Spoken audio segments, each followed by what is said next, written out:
पहलगाम में आतंकवादी हमले के बाद भारत और पाकिस्तान के बीच तनाव बढ़ गया है और दोनों देशों ने युद्ध की तैयारियों पर जोर दिया है। केंद्रीय गृह मंत्रालय ने महाराष्ट्र सहित 244 जिलों को आत्मरक्षा अभ्यास करने का आदेश दिया है। नागपुर, सोलापुर नागरिक सुरक्षा जिले में शामिल नहीं है। इसका मतलब यह है कि नागपुर, सोलापुर शहर को सशस्त्र राष्ट्र के हमले से सुरक्षित माना जाता है।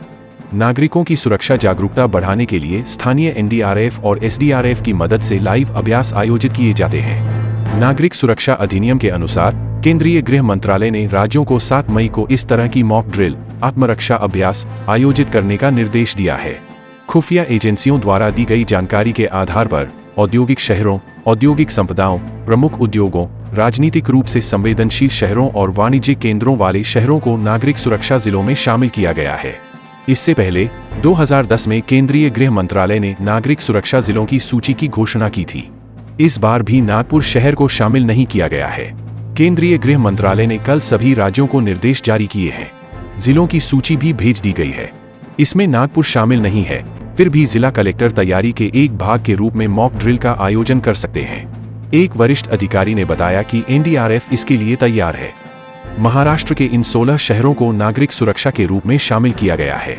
पहली सतह में मुंबई, उरण, तारापुर, दूसरी सतह में ठाणे, पुणे, नासिक, रोहा, धाता, नागोठाणे, मनमाड, सिन्नर, थाल वैशोद, पिंपरी चिंचवड़ और तीसरी सतह में औरंगाबाद, भुसावल, रायगढ़, रत्नागिरी, सिंधुदुर्ग शामिल हैं। लेकिन नागपुर और सोलापुर इसमें शामिल नहीं है। नागपुर शहर को परमाणु राष्ट्र के हमले से सुरक्षित माना जाता है। इस दौरान आपातकालीन सेवाओं की सहायता करती है, जैसे खराब मौसम से निपटना या लापता लोगों की तलाश करना, युद्ध के दौरान लोगों की मदद करना और उन्हें सुरक्षित स्थान पर पहुंचाना जैसे कार्य किए जाते हैं। नागरिक सुरक्षा का लक्ष्य नागरिकों की जीवन रक्षा और सुरक्षा प्रक्रियाओं की पहचान करना तथा सहायता सेवाओं और रक्त, पानी और भोजन जैसी आवश्यक वस्तुओं की आपातकालीन मदद करना है।